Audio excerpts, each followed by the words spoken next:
Hello good morning friends, welcome back to my channel my creations में मैं लता आप लोगों का ढेर सारा स्वागत करती हूँ। तो फ्रेंड्स, आज की वीडियो स्टार्ट कर रही हूँ मैं सुबह से, यानी 12 बजे। आज ना बच्चे एग्ज़ाम्स देने के लिए गए हैं, तो एग्ज़ाम देने जब वो जाते हैं ना तो थोड़ा मेरे पास टाइम बच जाता है काम करने के लिए। तो अभी मैं अपने होम बुटीक में आ गई हूँ और अभी एक साड़ी को फॉल लगाऊंगी। और मेरे पास ना सच बताऊँ, कल का कटा हुआ कुछ भी नहीं रखा हुआ। जैसा कि मैं बोलती हूँ कि अगर दिन को प्रोडक्टिव बनाना है ना तो आपके पास कटिंग किया हुआ पहले से ही होना चाहिए। जब वो कटिंग किया हुआ हमारे पास नहीं होता है ना मटेरियल, तो फिर हमारा ना मतलब काम में आगे बढ़ने का मन नहीं करता। सेम यही सिचुएशन हुई मेरे साथ भी। अभी ना मुझे समझ में नहीं आ रहा मैं क्या करूं। बट जिस तरीके से कि अभी 3 बजे बच्चे घर वापस आ जाएंगे, फिर उसके बाद मैं स्टिचिंग के उस पर बैठ नहीं पाऊंगी। तो फिर मैंने यही सोचा कि अभी मैं एक साड़ी को फॉल लगा कर रख लेती हूँ और यही फॉल लगाऊंगी। और उसके बाद अगर बच्चे आ जाएंगे तो फिर मैं हेमिंग वगैरह का काम है जो कर लूँगी। एटलीस्ट एक साड़ी कंप्लीट हो जाएगी। पीको भी करनी है मुझे इस पर, तो पीको और ये फॉल लगाने का भी आधा घंटे या 15-20 मिनट का ही टाइम इस पर लगेगा। ये लगा के रखती हूँ, उसके बाद देखती हूँ कि अगर कटिंग कर पाऊँगी तो फिर मैं ब्लाउज़ की कटिंग करके रख दूँगी। और मुझे इस साड़ी के ऊपर पीको भी करनी है और फॉल भी लगानी है। जब इस तरीके का बॉर्डर होता है ना हमारे पास, देखिए इस तरीके से बॉर्डर होता है, तो आप लोग क्या करते हो? आप फॉल को यहाँ तक लगाते हो या फिर यहीं पर वो कर देते हो? क्योंकि काफ़ी ट्रांसपेरेंट होती है ना? तो मुझे इसका लुक ना इस तरीके से अच्छा नहीं लगता है।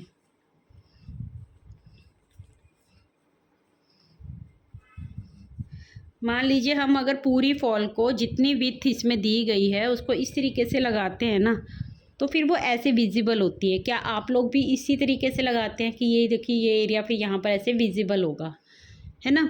और या फिर इसको हाफ अंदर की तरफ मोड़ कर इस तरीके से जितना बॉर्डर है उतना। तो मुझे इस तरीके से पसंद है, मैं इस तरीके से लगा कर देती हूँ अपने कस्टमर को।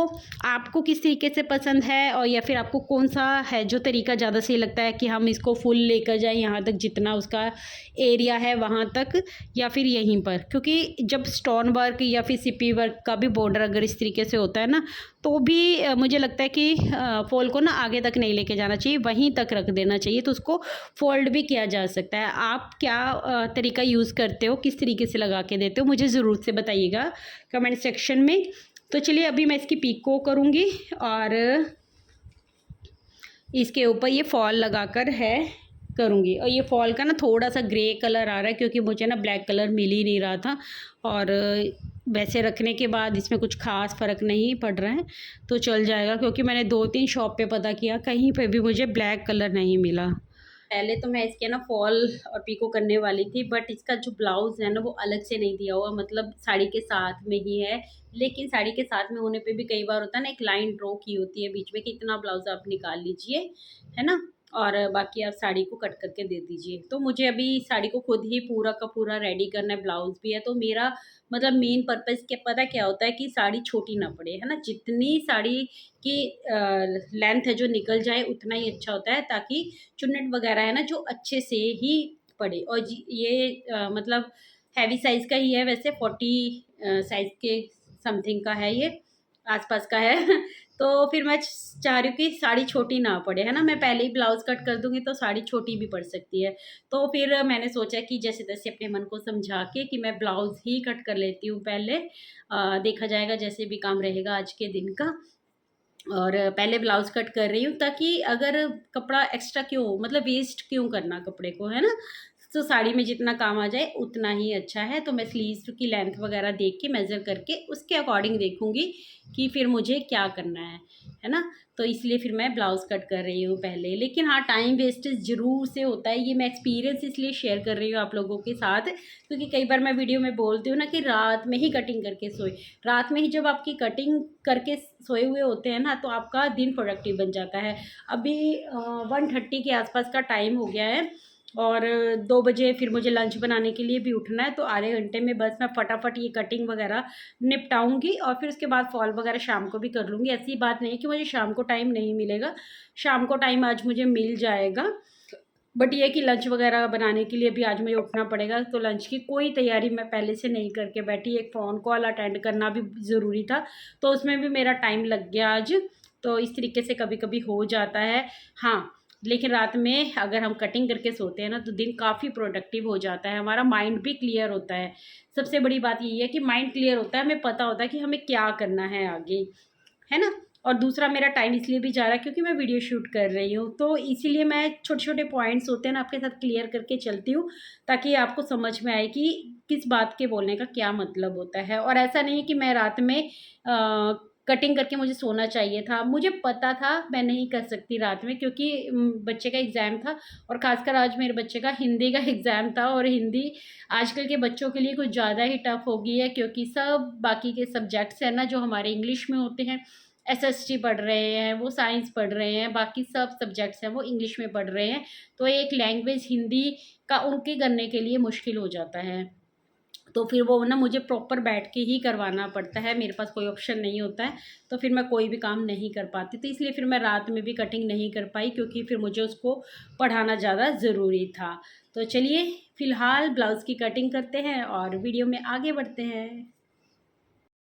फ्रेंड्स, एक तो नुकसान ये हुआ कि मैंने जब सारी चीज़ें एक साथ रखी ही नहीं, जैसे कि रात में हम जब कटिंग करके सोते हैं ना, तो साथ ही साथ हम अपने जो भी हमें ड्रेस बनानी होती है ना, उसका जो भी मटेरियल होता है, सब कुछ धागा वगैरह सब कुछ मैं रेडी करके रखती हूँ मशीन के ऊपर, है ना।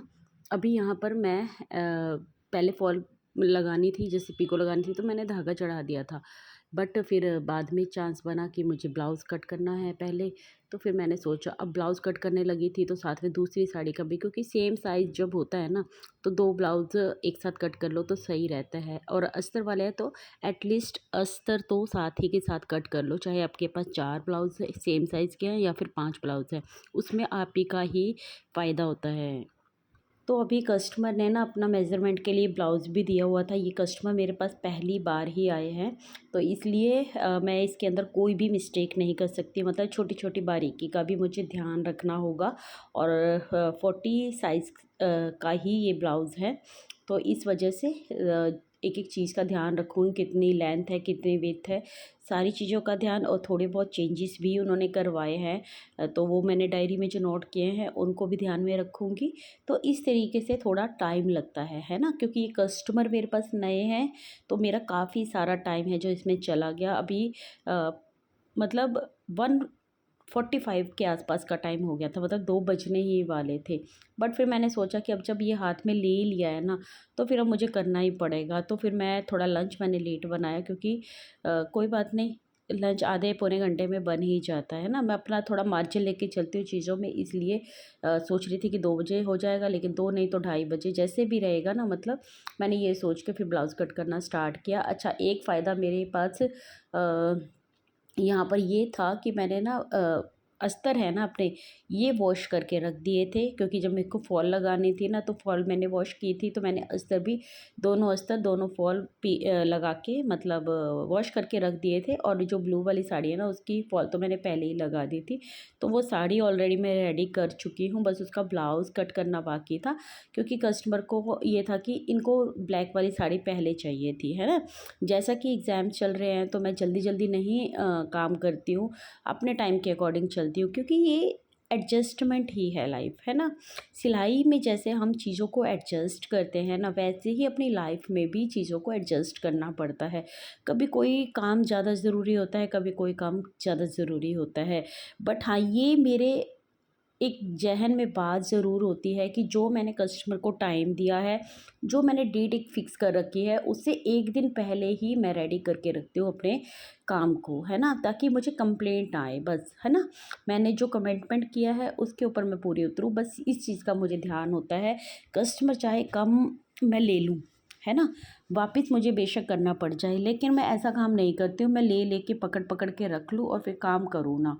तो ये मुझे गवारा नहीं होता है, क्योंकि एक ना कस्टमर के साथ लॉयल होना बहुत ज़्यादा ज़रूरी है। आप कस्टमर को अटका के नहीं रख सकते, क्योंकि अगर आप ऐसा करोगे ना, तो दोबारा पलट के वो कस्टमर नहीं आने वाला। लेकिन आपके पास कोई भी कस्टमर फर्स्ट टाइम आया है, आप उसको अच्छे से ट्रीट कर रहे हैं, उसकी एक एक बात को ध्यान रख रहे हैं, है ना, उसकी जो भी ड्रेस है, ब्लाउज़ है, कुर्ती है, उसको परफेक्शंस के साथ सिल के दे रहे हैं, तो डेफ़िनेटली वो कस्टमर आपके पास वापस ज़रूर से आता है और भी कस्टमर आपके साथ लेके आता है।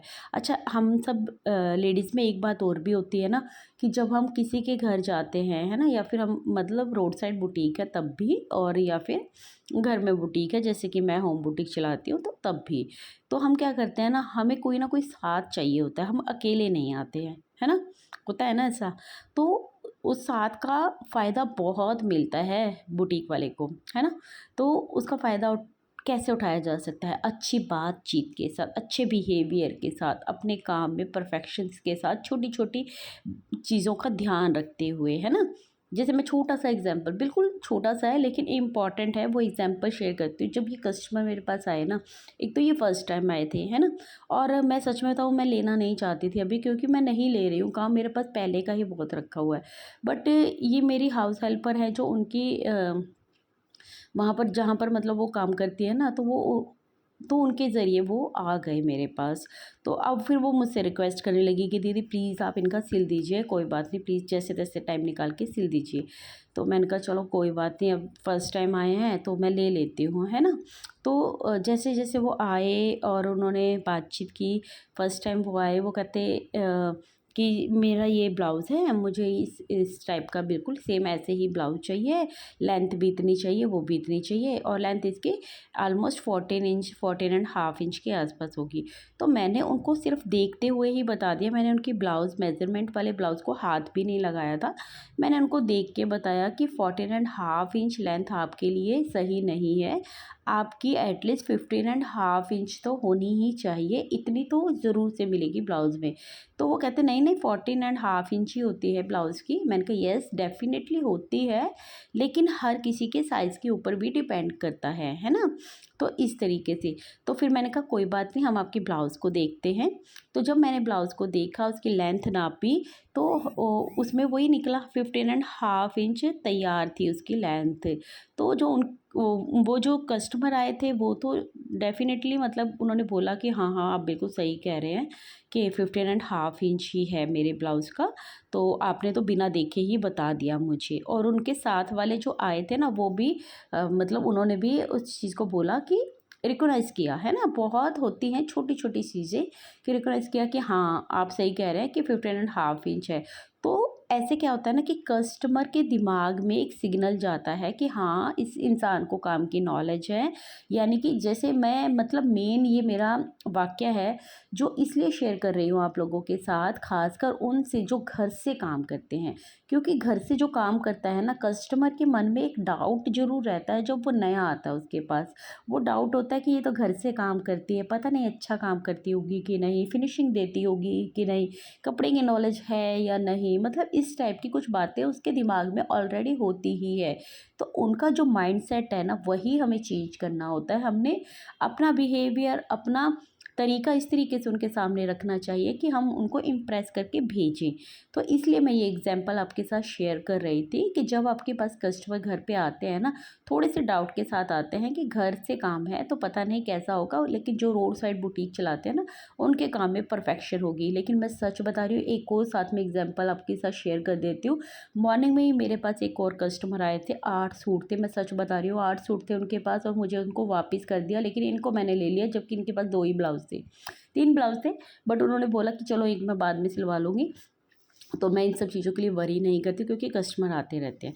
तो जो सुबह में आए थे ना, उनको मैंने बोला मैं सीरियसली मैं अभी नहीं ले पाऊँगी, क्योंकि आगे नवरात्रे स्टार्ट है, मुझे पूरे घर की क्लीनिंग भी करनी है, और फिर एग्ज़ाम चल रहे हैं बच्चों के। जब तक एग्ज़ाम्स ख़त्म नहीं हो सकते ना, तब तक मैं पूरे तरीके से काम नहीं कर पाऊँगी। तो मैंने उनका कहा कि कोई बात नहीं, अगर आपको इमरजेंसी है ना, मतलब आपको सूट सिलवाने हैं, अपनी ही सोसाइटी में नीचे एक बुटीक खुली हुई है, आप वहाँ जा सकते हैं, है ना? तो उन्होंने मुझे बताया कि सोसाइटी की मार्केट में जो बुटीक खुली हुई है, उनसे ऑलरेडी वो कपड़ा सिलवा के देख चुके हैं। उन्होंने उनका कपड़ा है जो ख़राब कर दिया, उनको बिल्कुल पसंद नहीं आया। अब वो 10 लोगों की मुँह से मेरे लिए तारीफ़ सुनकर फिर वो मेरे पास आए हैं। और वो बोल रहे हैं कि मैं बल्क में कपड़े, पहली बार आए थे वो, और बल्क में कपड़े यानी कि 8 सूट वो मेरे पास लेकर आए थे। तो मैंने उनको रिक्वेस्ट की कि देखिए आप 10 दिन रुक जाइए प्लीज़ से, मेरी भी सिचुएशन समझिए, मैं आपका सिल दूँगी बट मुझे टाइम लगेगा। तो ये सब चीज़ें मैं आप लोगों के साथ इसलिए शेयर कर रही हूँ कि काम में फिनिशिंग लेकर आइए। आप घर से काम कर रहे हैं या फिर आप बुटीक रोड साइड चला रहे हैं, उससे कोई फ़र्क नहीं पड़ता है। आपके पास घर बैठे ही कस्टमर आएँगे।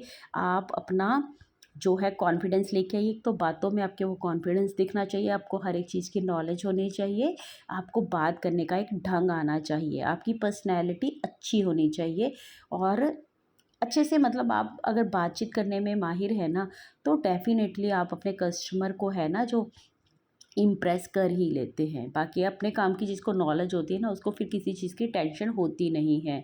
तो बस इस तरीके से चीज़ें होती हैं। मैं ये छोटी-छोटी टिप्स है ना जो आपको इसलिए देती रहती हूँ, क्योंकि जो घर से काम करते हैं ना वो बहुत बड़े डाउट में रहते हैं, मिथ में रहते हैं कि कस्टमर नहीं आते, कस्टमर नहीं आते। कुछ चीज़ों को सुधारिए, कुछ चीज़ों के ऊपर काम कीजिए, खुद भी जज कीजिए, अपने आप को भी जज करना चाहिए ना, अपने आप के बारे में भी गहराई से सोचना चाहिए। जब आप पूरा दिन काम करते हैं, रात में सोने से पहले एक बार अपने काम का ब्यौरा लीजिए।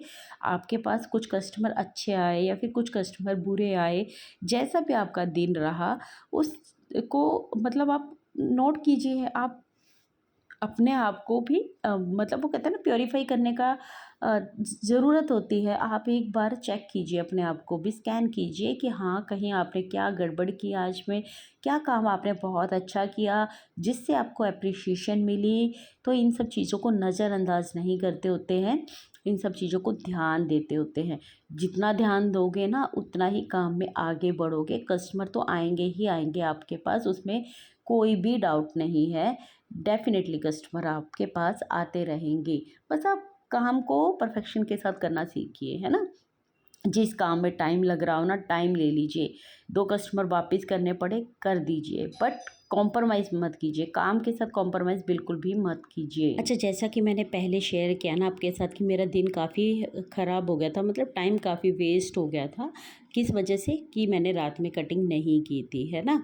तो ये चीज़ें मैंने आपको बताई, लेकिन इसका फ़ायदा मैंने कैसे उठाया फिर बाद में। एक बार मेरा दिन है जो थोड़ा मुझे ऐसा लगा कि प्रोडक्टिव नहीं बन पाएगा, लेकिन इसका फ़ायदा फिर मैंने रात में उठाया, है ना? मैंने इस दिन ना रात 1:30 बजे तक काम किया, 1 डेढ़ बजे तक काम किया। मैंने इस ब्लैक ब्लाउज़ को ना कंप्लीट करके ही मैं सोई थी। पूरा मैंने किया, फिर मैंने वीडियो शूट नहीं की, क्योंकि जब हम वीडियो शूट करते हैं ना हमारा ध्यान इधर-उधर जाता रहता है, हम काम में फिर नहीं ले पाते हैं पूरा, है ना? जब मैं वीडियो शूट करती हूँ तो मैं 15 से 20 मिनट की वीडियो इस तरीके से शूट कर लेती हूँ, जिसके साथ मैं वॉइस ओवर करके आप लोगों के साथ शेयर कर सकूँ, है ना? तो दोनों ही ब्लाउज़ कट हो गए थे, और फिर मैं उसके बाद लंच बनाने चली गई थी, और रात में फिर मैंने बैठ के इस ब्लैक वाले ब्लाउज़ को कंप्लीट कर दिया। और ये ब्लाउज़ मुझे पता है आपको 18 को देना है, और 18 से 2-3 दिन पहले ही मैंने इस ब्लाउज़ को है जो कंप्लीट कर दिया है। तो इस तरीके से काम चलता है, मतलब पूरा नहीं हुआ, तो पाई वगैरह, हेमिंग वगैरह भी जब मैं वॉइस ओवर कर रही हूँ ना अभी बाकी है। लेकिन जैसे कि अभी मैं वॉइस ओवर कर रही हूँ अभी आज के दिन, मंडे के दिन, जिस दिन ये वीडियो भी आपको 12:30 बजे मिलने वाले हैं, और मैं सुबह में मॉर्निंग में उठकर और इस वीडियो को है जो वॉइस ओवर कर रही हूँ। और ये है जो ब्लाउज़ मैंने कंप्लीट कर दिया है। तो इसका क्या होगा ना कि मैं अब इस ब्लाउज़ को कंप्लीट तो कर दिया है, लेकिन हेमिंग बच गई है, तुरपाई वगैरह सब बैठ के कंप्लीट कर लूँगी, क्योंकि मंडे को हस्बैंड की भी छुट्टी होती है, आज बच्चों की भी छुट्टी है, बच्चे भी स्कूल नहीं गए हैं, है ना? तो इस तरीके से फिर ज़्यादा काम नहीं हो पाएगा, लेकिन मैंने अपने काम को उसी तरीके से निपटाया कि ताकि मैं हर एक चीज़ का फ़ायदा उठा पाऊँ, है ना? अगर बच्चों के साथ बैठ के मैं इसको कंप्लीट करूँगी तो भी मेरा ये पूरा हो जाएगा।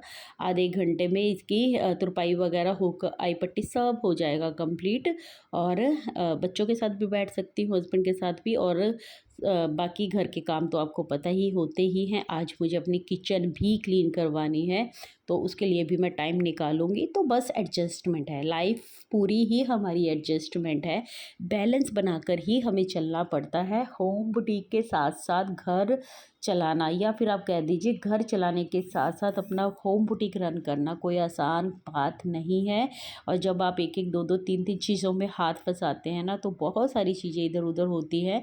कभी टाइम टाइम ऊपर नीचे होता है, कभी दिन ऊपर नीचे हो जाते हैं। कई बार हम, जैसे मैं वीडियो नहीं डाल पा रही हूँ कई दिनों से ढंग से डाल रही हूँ अपने पूरे उस पे, जैसे मैं कल भी चाहती थी, मैं संडे वाले दिन चाहती थी कि मैं वीडियो डाल दूँ, बट मैं नहीं कर पाई। तो जो नहीं हो पा रहा है वो नहीं हो पा रहा है, जो हो पा रहा है वैसे भी मैं संडे को अवॉइड करती हूँ, संडे को मैं वीडियो नहीं डालती हूँ। बट जैसे पीछे से काफ़ी दिन मैं बीच बीच में वीडियो नहीं डाल पाई, तो मैंने सोचा मैं संडे को भी डाल दूँगी, बट नहीं हो पाया।